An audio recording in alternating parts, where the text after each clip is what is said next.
আমার দাদি বলতেন একটা বাড়ির পরিবেশ বোঝা যায় তাদের বাড়ির কিচেন আর বাথরুম দিয়ে। তো আসলেই সেটা এখন বুঝতে পারি। হ্যালো এভরিওয়ান, জান্নাতুল জীবন লাইফস্টাইলের আরেকটা নতুন ব্লগে আপনাদেরকে স্বাগতম। চলে আসলাম আরেকটা ব্লগ ভিডিও নিয়ে। আশা করি সবাই ভালো আছেন, আমিও ভালো আছি আলহামদুলিল্লাহ। দেখতে পাচ্ছেন আমি ভোরবেলা উঠে কিচেনে আসছি।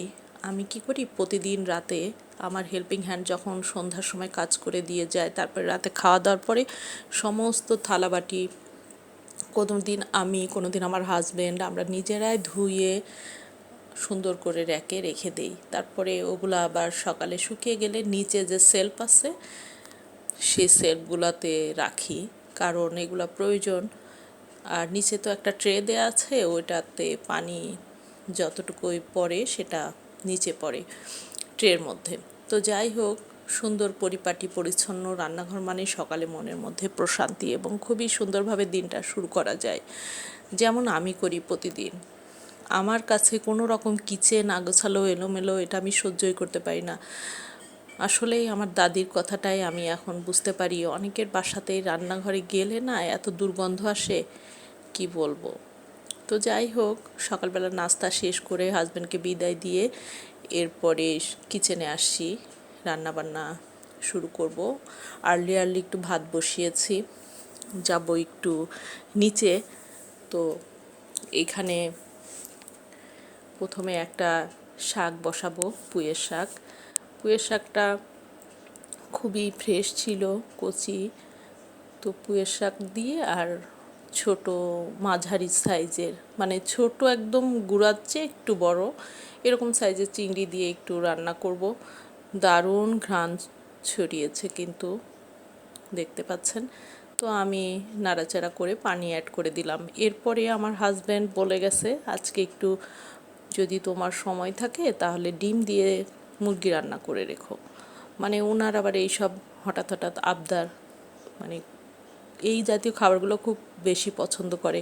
দীর্ঘদিন সময় একা একা থেকেছে তো এই কারণে। তো ডিম তার নিত্যসঙ্গী। একটা বুড়ি টাইপের মহিলা তাকে রান্না করে দিত। তো তখন থেকেই আর কি উনি খুব ভালো রান্না করতে জানতেন, যথেষ্ট ভালো রান্না করতেন। আমি বিয়ের পরে এসে দেখেছি আমার বাসাতেও কিছুদিন উনি কাজ করেছেন। এখনও আমরা ঈদের সময় তাকে বোনাস পাঠাই, তারপরে কোরবানির সময়ও তার জন্য মাংস রাখি, আসে মাঝে মাঝে আমাদের সাথে দেখা করতে। যাই হোক, মানুষের সাথে সুসম্পর্কটাই সবচাইতে কিন্তু বড়। জগতে কিছুই থাকে না, শুধু মানুষের সাথে সুসম্পর্কটাই থেকে যায়।